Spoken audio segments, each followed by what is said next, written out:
গান চালিয়ে দুই বোন উদ্দাম নাচ করতে ব্যস্ত। সুস্থ মানুষ যে এমন ধরনের নাচ করতে পারে সেটা এই দুজনকে না দেখলে কেউ বিশ্বাসই করতে পারবে না। হঠাৎ করে গান বন্ধ হতে দুজনেই বিরক্তি নিয়ে দরজার দিকে তাকাতেই স্ট্যাচু হয়ে গেল। ওদের মা ইয়ঞ্জন রাগান্বিত মুখে দাঁড়িয়ে আছে ওদের দিকে তাকিয়ে। বাড়িটাকে ক্লাব ঘর বানিয়ে ফেলার কারণটা কি? হ্যাঁ, ওনার বুড়ো মেয়ে অর্থাৎ তে মুখে জোরপূর্বক হাসি ফুটিয়ে কিছু বলার আগেই উনি ধমক দিয়ে চুপ করিয়ে দিলেন। একদম চুপ করে থাকবি। তোদের এত আনন্দের কারণ আমি জানি না ভেবেছিস? আজকে আসুক তোদের বাবা, আমি এর একটা বিহিত করেই ছাড়বো। আর এই যে ছোট নবাব নন্দিনী, বন্যা হয় পড়াশোনার পাঠ চুকিয়ে দিয়েছে, কিন্তু তোর তো পড়াশোনা আছে। এ ঘরে কি করছিস তুই? যা গিয়ে পড়তে বস। আমি যদি তোর পড়ার আওয়াজ না শুনতে পাই বরং খুন্তির দাগ পড়বে তোর ওই পিঠে, বলে রাখলাম আমি। দুই মেয়েকে আচ্ছা করে বোকা দিয়ে রাগে গজগজ করতে করতে চলে গেলেন তিনি। তে বোনের দিকে তাকিয়ে দেখলো সে কটমট করে ওর দিকে তাকিয়ে আছে। আরে লিসা, এত রেগে যাচ্ছিস কেন? তোমার জন্য মায়ের কাছে ঝাড় খেতে হলো আমাকে। না জানি বাবা এলে আবার কি হবে। আরে ডোন্ট টেক চাপ বেবি, মেহু না। এটাই তো বেশি চাপের। আমাকে যা বকা খেতে হয় সব তোমার জন্য।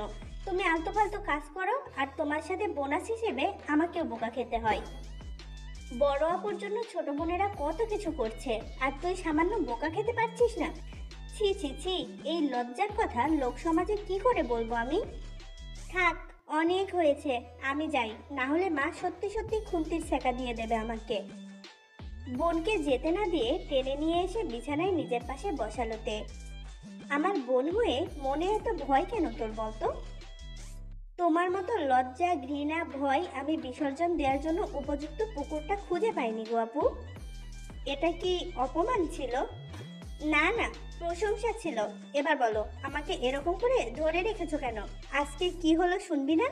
লিসা এবার লাফিয়ে উঠলো গল্প শোনার জন্য। এই হ্যাঁ, কি হলো রেস্টুরেন্টে? ছেলেটাকে ভাগালে কি করে? মায়ের কান পর্যন্ত ব্যাপারটা চলে এসেছে বলেই মনে হয় এতটা রেগে আছে, বুঝলে? মাদের প্রধান কাজই হলো রেগে থাকা। তুই এটা নিয়ে চিন্তা করিস না। আচ্ছা এবার বলো, কি হলো রেস্টুরেন্টে? তে বালিশ কোলে নিয়ে আয়েশ করে বসলো গল্প বলার জন্য। ছেলেটা এসেই নিজের ঢাকঢোল পেটালো কিছুক্ষণ। আমিও ভালো মেয়ের মতো শুনলাম, তারপর আমার ব্যাপারে জানতে চাইলো। ব্যাস, আমিও নিজের মুখস্থ করা বলি আওড়ে দিলাম। আমার পক্ষে বিয়ে করা সম্ভব না, আমার বয়ফ্রেন্ড আছে, বাড়ি থেকে রাজি হচ্ছে না, আমি তাকে ছাড়া থাকতে পারবো না, বিয়ে হলেও আমি আপনাকে মানতে পারবো না, সে আমার মনের মণিকোঠায় সারা জীবন থেকে যাবে, ব্লা ব্লা ব্লা। ছেলেটা কথাগুলো বিশ্বাস করে নিল আপু। যা খাসা নাটক করেছি, বিশ্বাস না করে উপায় আছে নাকি? উফ, ওখানে যদি রাজ চক্রবর্তী থাকতো, পরিণীতা 2-তে আমার হিরোইন হওয়া পাকা হয়ে যেত রে। হ্যাঁ, হয়েছে হয়েছে, এবার বলো তারপরে কি হলো? তারপরে কি, সে মুখ চুন করে উঠে চলে গেল। আমিও নিজের পছন্দের আইসক্রিম অর্ডার করে ছোট্ট একটা সেলিব্রেট করে বাড়িতে চলে এলাম। তোমার তো কোনো বয়ফ্রেন্ড নেই, তাহলে ছেলেটা যদি বাবা মাকে বলে দেয় তুমি কি বলেছ, কি হবে তখন? আমি এত কাঁচা কাজ করি না, তার ব্রেনে আমি অদৃশ্য কালি দিয়ে লিখে দিয়েছি এই কথাগুলো যেন বাড়িতে জানানো না হয়। উনিও ভদ্র মানুষের মতো কথা দিয়েছেন এসব কিচ্ছু বলবে না। ছেলেটার ছবি দেখে তো বেশ হ্যান্ডসামই মনে হলো, তাহলে রিজেক্ট করলে কেন? তুই তো জানিস আমি একটা মিশনে আছি। হ্যাঁ জানি তো, তোমাকে যতজন পাত্তা দেয়নি তুমিও ততগুলো পাত্রকে রিজেক্ট করবে। একদম। আমার কত কষ্ট গেছে বলতো, কত ক্রাশ আমাকে পাত্তা দেয়নি। আমি তার বদলা না নিয়ে বিয়ে করতেই পারি না, কোনোদিনও না। তোমার এই উড়নচণ্ডী স্বভাবের জন্য কেউ তোমাকে গার্লফ্রেন্ড বানায়নি, এটা জানো তো তুমি? হ্যাঁ হ্যাঁ জানি। তুই আর পুরনো ঘা খুঁচিয়ে বাড়াস না তো, যা গিয়ে পড়তে বস। দিন দিন মহা ফাঁকিবাজ হয়ে যাচ্ছিস তুই। তোমার থেকে কম ফাঁকিবাজ আছি আমি। তুমি কতদিন কলেজে ক্লাস করতে সেটা আমার জানা আছে। এই, তুই যাবি নাকি মাকে ডাকবো আমি? লিসা কটমট করে তাকিয়ে ঘর থেকে বেরিয়ে চলে যেতেই তে বিছানায় গা এলিয়ে দিল। চলো এবার পরিচয় পর্বটা সেরে ফেলি। এতক্ষণ ধরে যার গুণকীর্তি শুনলে সেই হলো আমাদের গল্পের নায়িকা কিম তেহিয়ং। তে এই বছর কলেজের পাঠ চুকিয়ে দিয়েছে। পড়াশোনার প্রতি অবহেলা দেখে ওর বাবা মা বিয়ের জন্য পাত্র দেখা শুরু করেছে। কিন্তু যেই ছেলেকে পছন্দ হয় সে যাই হোক করে ভাগিয়ে দেয়। তার একটাই কথা, যাকে ওর ভালো লাগতো তারা ওকে পাত্তা দেয়নি বলে ওর বাবা মায়ের দেখা পাত্রদের সে রিজেক্ট করবে। আরে বাবা, রিজেক্ট করার অধিকার ওর ক্রাশদের একারই নেই, ওরও আছে। তেহিয়ংকে কাছের মানুষ তে বলে ডাকে। ওরা দুই বোন, তে আর লিসা। লিসা ক্লাস 12-এর ছাত্রী। এই দুই মেয়েকে নিয়ে ইয়নজুনের আর সবিনের চিন্তার শেষ নেই। দুষ্টুমির দিক থেকে এ বলে আমায় দেখ, তো ও বলে আমায় দেখ। এখন না হয় এটুকুতেই থাক, বাকিটা সবিন অফিস থেকে ফিরে আসলে দেখা যাবে। ড্রয়িং রুমে আরএম খবরের কাগজ পড়ছিল, কিন্তু রান্নাঘর থেকে আসা আওয়াজের জন্য উনি পেপার পড়ায় মনোনিবেশ করতে না পেরে বিরক্ত হয়ে রান্নাঘরে স্ত্রীর কাছে গেল। স্বামীকে দেখে জিন বেশি করে জিনিসপত্র ঠিকঠাক করতে শুরু করলো। উফ, আজকে আবার কি নিয়ে রেগে আছো তুমি? তোমার রাগের জন্য কোন দিন না বাড়িটা দুলতে শুরু করবে দেখো। ওনার কথা শুনে জিন একদম রেগে গেল। হ্যাঁ হ্যাঁ, এখন সবকিছুর জন্য তো তুমি আমাকেই দায়ী করবে। এই সংসারে আমি তো অপবাদ লাঞ্ছনা সহ্য করার জন্য আছি। উফ, তুমি সবসময় আমার কথার উল্টো মানে কেন খুঁজে বের করো বলো তো? আচ্ছা, এখন আমাকে অবুঝও বলতে চাইছো তুমি, তাই না? তোমার কাছে আসাটাই ভুল হয়ে গেছে আমার। তুমি নিজের ঠোকাঠুকি চালু রাখো, আমি চলে গেলাম। চললাম মানে কি? হ্যাঁ, আমার রাগের কারণটা জানার প্রয়োজন মনে হচ্ছে না তোমার? হ্যাঁ, সেই তো, আমি কে এবারের, আমার কথা এরপরের কথাগুলো মুখস্থ আছে আমার বউ, এগুলো বলার আর দরকার নেই। তুমি আসল কথাটা বলো প্লিজ। আমার সব রাগ আর দুঃখের কারণ তো তোমার গুণধর ছেলে জাংকুক। ও আবার কি করলো? আমি কতদিন ধরে পুঁটি মাছ বাছার মতো মেয়ের ছবি বেছে বেছে ওর ঘরে দিয়ে এলাম, কিন্তু তোমার ছেলে 1 সপ্তাহ ধরে সময় পায়নি সেই ছবিগুলো দেখার। তুমি ভাবতে পারছো এটা আমার জন্য কতটা অপমানের? জিন শাড়ির আঁচলে চোখ মুছল, যদিও চোখের পানি আরএমের চোখে ধরা পড়ল না। আরে, এতে অপমানিত হওয়ার কি আছে? জাংকুক হয়তো সত্যিই সময় পায়নি।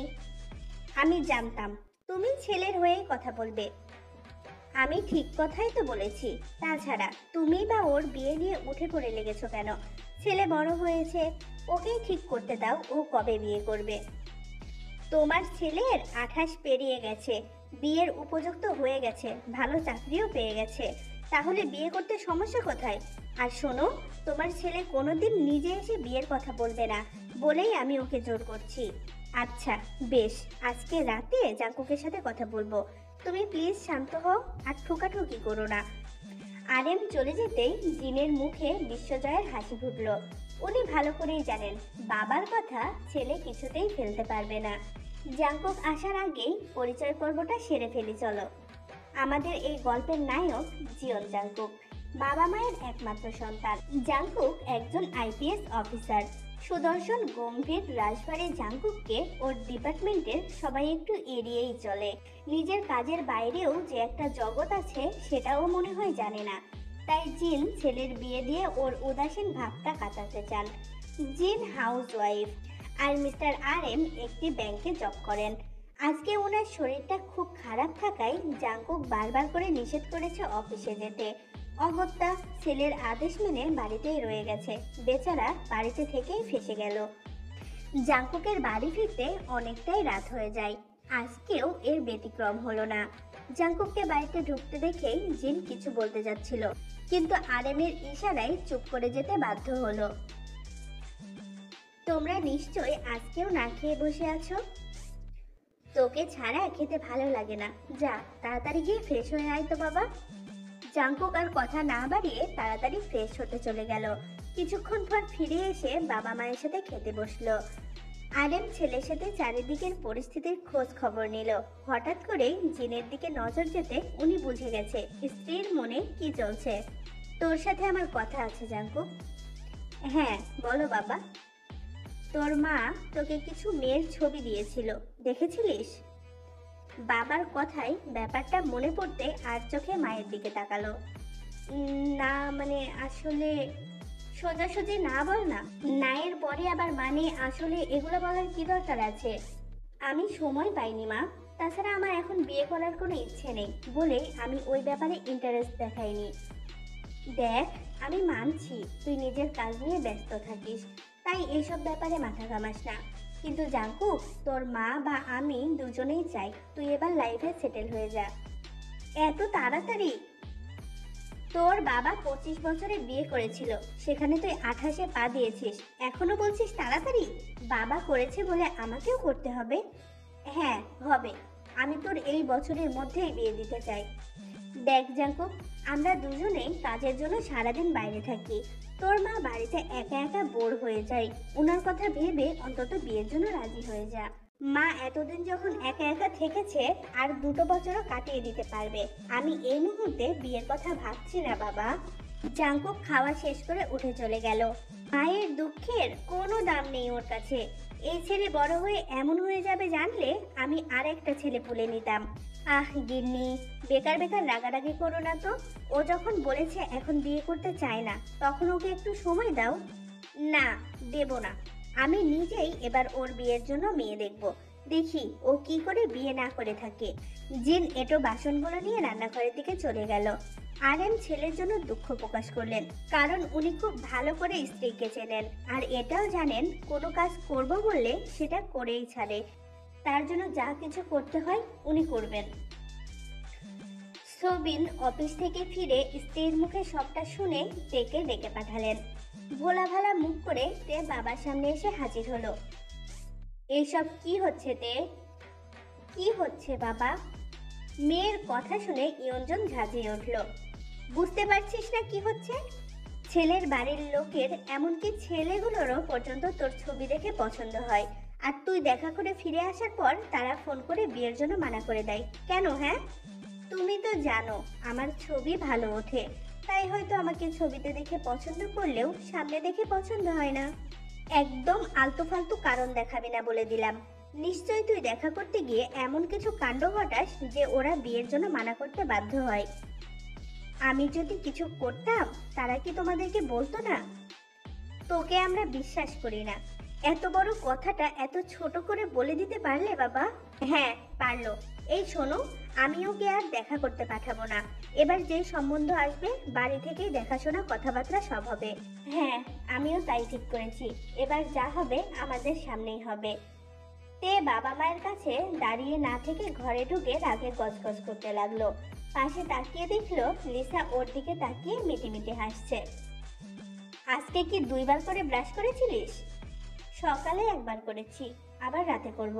কিন্তু কেন বলো তো? ডাকটা বন্ধ কর তাহলে, আমার মাথা গরম হয়ে আছে।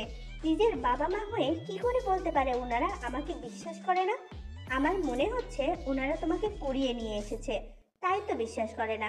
দেখো না, আমাকে তো কোনোদিনও এসব বলে না। এই, দূর হ আমার চোখের সামনে থেকে। যে যখন পারছে অপমান করে যাচ্ছে আমাকে। আরে এখন রাগ করে লাভ নেই, বরং ঠান্ডা মাথায় ভাবো এবার কি করে পাত্রকে ঘোল খাওয়াবে। আমি এখন কিচ্ছু ভাবতে পারছি না, সময় এলে ইনস্ট্যান্ট আইডিয়া বের করব। সে যা করার করো, কিন্তু যাই করবে সাবধানে। এমন যেন না হয় ছেলে ভাগাতে গিয়ে তোমাকেই না ভাগিয়ে দেয় বাড়ি থেকে। আগের জন্মে পাপ বেশি করেছি নাকি এই জন্মে পাপ বেশি করেছি কে জানে, যে তোর মতো একটা বোন পেয়েছি আমি। 2 জন্মেই তো পাপের ঘোড়া পূর্ণ করে বসে আছো। আমার মনে হয় আগের জন্মের পাপের ঘোড়া উল্টে গিয়েছে, তাই আমার মতো ভালো বোন পেয়েছো তুমি। তেরে মারতে এলে লিসা পিঠ বাঁচাতে ঘর থেকে দৌড়ে পালালো। মাঝে একদিন কেটে গেছে। জিন মেয়ে খোঁজার তাড়াহুড়ো শুরু করে দিয়েছে। আরেম আর জাঙ্কুক নিজেদের কাজে চলে যাওয়ার পর উনি বাড়ির কাজ সেরে সবে টিভি চালিয়ে বসেছে পছন্দের সিরিয়ালগুলো দেখার জন্য। তখনই কলিং বেলটা বেজে উঠল। উনি দরজা খুলতেই পাশের বাড়ির এক মহিলাকে দেখতে পেল। আরে রোজ, তুমি এই সময়? এসো এসো, ভিতরে এসো। রোজকে সঙ্গে নিয়ে ড্রয়িং রুমে এসে বসলো জিন। বাড়ির ছেলেরা অফিসে চলে গেল, তাই ভাবলাম তোমার সাথে একটু দেখা করে আসি। তুমি কি ব্যস্ত ছিলে? আমি এসে কি তোমাকে বিরক্ত করলাম নাকি? আরে না, এই সময়টা আমি ফ্রি থাকি। তুমি এসে ভালোই হয়েছে, একটু গল্প করবো দুজনে। কালকে মিনার মুখে শুনলাম তুমি নাকি জাঙ্কুকের জন্য পাত্রী খুঁজছো। মীরা হলো এই বাড়ির কাজের লোক। এই বাড়ির কাজ সেরে রোজদের বাড়িতে কাজে যায়। কালকে জিন আর আরামের কথাবার্তা শুনে সেটাকে রোজের কানে তুলেছে। ভালোই বুঝতে পারছে জিন। হ্যাঁ, খোঁজা শুরু করেছি। ছেলের তো বিয়ের বয়স হয়েছে, এখন থেকে দেখাশোনা শুরু না করলে বিয়ের বয়স পেরিয়ে যাবে, তাও উপযুক্ত মেয়ে পাবো না। এটা তুমি ঠিক বলেছ। চাকরি পাওয়ার পরে আমিও খোকার জন্য মেয়ে দেখা শুরু করেছিলাম, তাই তো তাড়াতাড়ি ছেলের বিয়েটা দিতে পেরেছি। রোজ নিজের সব থেকে পছন্দের কাজ মানে ওনার ধেরে খোকার গুণকীর্তি করতে শুরু করলো। তারপরে বললেন, তুমি জাঙ্কুকের জন্য মেয়ে খুঁজছো, খবরটা শুনে আমি চলে এলাম তোমার কাছে। আমার কাছে একটা পাত্রীর সন্ধান আছে। ও মা, তাই নাকি? কে গো মেয়েটা? আমার জামাইয়ের কলিগের মেয়ে। ওর জন্য কিছুদিন ধরে ছেলে দেখছে। তোমার ভাই আমাকে কথাটা আগেই বলেছিল, তাই ভাবলাম একবার তোমাকে এসে জানাই। দেখো, আমরা প্রতিবেশী, একে অপরের সাহায্য করা তো আমাদের কর্তব্য, তাই না? হ্যাঁ হ্যাঁ, তাই তো, ঠিকই বলেছেন। তা মেয়েটা কেমন দেখতে? মানে আমার ছেলের পাশে মানাবে তো? মেয়েটাকে এক দুবার দেখেছিলাম, বেশ মিষ্টি দেখতে জানো তো। আমার খোকার বিয়ে না হলে আমি ওই মেয়েকেই বাড়ির বউ করে আনতাম। তাছাড়া মেয়ের বাবাও খুব ভালো মানুষ। আচ্ছা, তুমি তাহলে মেয়ের একটা ছবি জোগাড় করে দিও আমাকে, কেমন? আচ্ছা আচ্ছা, আমি বাড়ি গিয়েই তোমার ভাইকে ফোন করে বলবো মেয়ের বাবার সাথে জাঙ্কুকের ব্যাপারে কথা বলতে, ছবিটাও নিয়ে আসতে বলবো। জিনের সাথে কিছুক্ষণ গল্প করে উনি চলে গেল। ওই নাকুচু রোজের যখন মেয়েটাকে এত পছন্দ হয়েছে, তার মানে মেয়েটা সত্যিই মিষ্টি হবে। মেয়ে মিষ্টি হলে কি হবে, ছেলে তো আমার তেতো করলা। কি জানি পছন্দ হবে কিনা। উফ, ও পেটে থাকতে আমার ড্রাই ফ্রুট খাওয়াটাই ভুল হয়ে গেছে। তাই তো এরকম রসকসেন ছেলে হয়েছে। শুনেছি গুন্ডাদের বোন বা মেয়েরা বেশ সুন্দর হয়, কিন্তু ছেলে এত গুন্ডা বদমাশ নিয়ে কাজ করে, একটাও মেয়ে জোগাতে পারলো না। যাই হোক, দেখি রোজ মেয়েটার ছবি আনুক, তারপর জাঙ্কুকের বাবাকে বলবো। জিন এসব ভাবতে ভাবতে টিভিটা চালিয়ে আবারও সিরিয়াল দেখা শুরু করলো। ডিনার করতে বসে সোবিন ইয়ঞ্জনকে বলল, তের জন্য একটা ভালো পাত্রের সন্ধান দিল লিমিনহু ভাই। আবার পাত্রের কথা শুনে দুই বোনের কান খরগোশের মতো খাড়া হয়ে গেছে। লিমিনহু বলতে তোমার অফিসের কলিগ? হ্যাঁ, উনি তো জানতেন আমরা তের জন্য ছেলে দেখছি, তাই আজকে একজনের কথা বললেন। ওনাদের প্রতিবেশী হয়। কি করে ছেলে? IPS officer. ওরে বাবা, পুলিশ বাবু! এই, চুপ করে খা। বড়দের মাঝে কথা বললে গাল লাল করে দেবো একদম। মায়ের ধমক খেয়ে বোনের দিকে একবার অসহায়ভাবে তাকিয়ে চুপচাপ খাওয়াই মন দিল লিসা। তবে কান দুটো অদৃশ্যভাবে এখনো সোবিনের মুখের কাছেই রেখে দিয়েছে। হ্যাঁ, লিমিনহু বলেছিল ছেলের বাড়ির লোক খুব ভালো, ছেলেও নাকি খুব ভদ্র, পাড়ায় ওদের খুব নাম ডাক আছে। আমার কাছে তের ছবি চাইলো ওনারা দেখবে বলে। বাহ, তাহলে তো খুব ভালো সম্বন্ধ এসেছে। দেখো ওনারা তেকে দেখেই কি বলে। হ্যাঁ, কালকে অফিসে এসে জানাবে বলেছে। বাবা মায়ের আলোচনা শুনে খাওয়া শেষ করে দুই বোন ঘরে এলো। ওরা ঘরে ঢুকতেই আরো একজন এসে হাজির হলো ওদের কাছে। আরে জিমিন আপু, তুমি এখানে? এই রাত দুপুরে তুই আমাদের বাড়িতে টপকালি কোন আনন্দে শুনি? তের প্রতিবেশী কম বেস্ট ফ্রেন্ড বেশি জিমিন বেজার মুখ করে বিছানার উপরে বসলো। আমার গুণবতী ফুপি এসেছে বাড়িতে, আর এসেই আমার ঘরে ঘাটে গেড়েছে। সারা রাত ধরে ওনার নাকের বাঁশি শুনতে ইচ্ছে করলো না বলেই তোদের কাছে চলে এলাম। খুব ভালো কাজ করেছো, তোমাকেই এখন দরকার ছিল। আমাকে দরকার ছিল মানে? এইতে মুখটা এরকম কদবেলের মাখার মতো করে রেখেছিস কেন রে? তুই এসে খাবি বলে, নে খা। কি হলো কেসটা? এত হট হয়ে আছিস কেন তুই? আরে, আপের জন্য একটা সম্বন্ধ এসেছে। এটা তো বাসি হয়ে পচে যাওয়া খবর, এর জন্য রেগে আছিস কেন? বাকিদের মতো শুরু করে গলিয়ে দিবি, ব্যাস। ভাগানো সহজ হবে না। বাবা মা আমার চালাকি বুঝে গেছে, তাই এবার সব কথাবার্তা বাড়িতে হবে। হ্যাঁ গো, তার উপর ছেলে নাকি আবার পুলিশ। ভাই, কি করে ভাগাবি রে এবার? বাকিদের যেভাবে ভাগিয়েছি সেইভাবে একবার ট্রাই করব। রিজেকশন সহ্য করতে না পেরে সে যদি তোকে জেলে ভরে দেয় তখন কি করবি তুই? এনকাউন্টারও করে দিতে পারে তে। ভাই, এত তাড়াতাড়ি চলে যাবি তুই আমাদেরকে ছেড়ে? চিন্তা করো না, তুমি যাওয়ার পর তোমার ড্রেসগুলো আমি যত্ন করে পরবো, একটু নষ্ট করব না। ওহ গড, প্লিজ থাম না তোরা। আমাকে হেল্প না করে ওরা চিতায় তুলতে ব্যস্ত হয়ে গেছে। তোকে এবার কোনো হেল্প করতে পারবো না রে বন্ধু। কেন? তোকে হেল্প করতে গিয়ে যদি পুলিশের হাতে মার খাই কি হবে বলতো? আমার কিউট গালগুলো ফেটে যাবে তো। আমার কথাতে আছে, পুলিশের মার কেওড়া তলা পার। উফ, ইচ্ছে করছে আমি নিজে গিয়ে তোদের কেওড়া তলায় দিয়ে আসি। তে দুজনকে ইচ্ছে মতো গালমন্দ করতে শুরু করেছে। রোজ সন্ধ্যায় এসে মেয়ের ছবি দিয়ে গেছে জিনের কাছে। মেয়ের ছবি দেখে খুব পছন্দ হয়েছে ওর।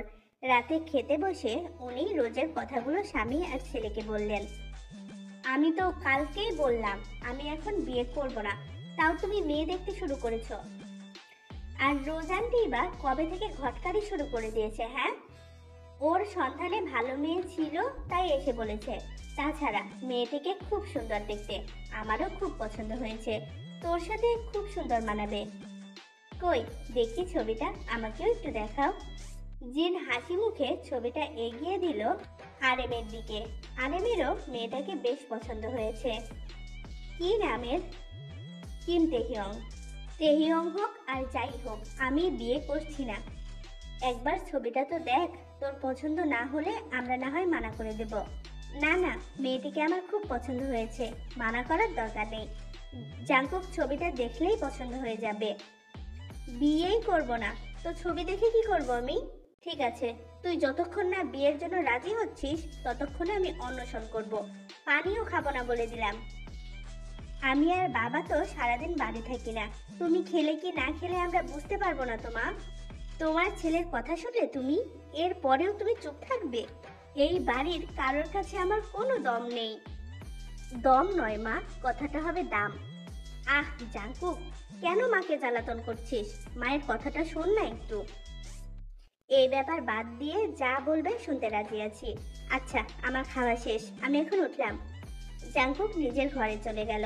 যাওয়ার সময় মায়ের চিৎকার চেঁচামেচি শুনতে পেলেও পাত্তা দিল না। পাত্তা দিলেই বিপদে পড়বে, এটা জাঙ্কুক খুব ভালো করেই জানে।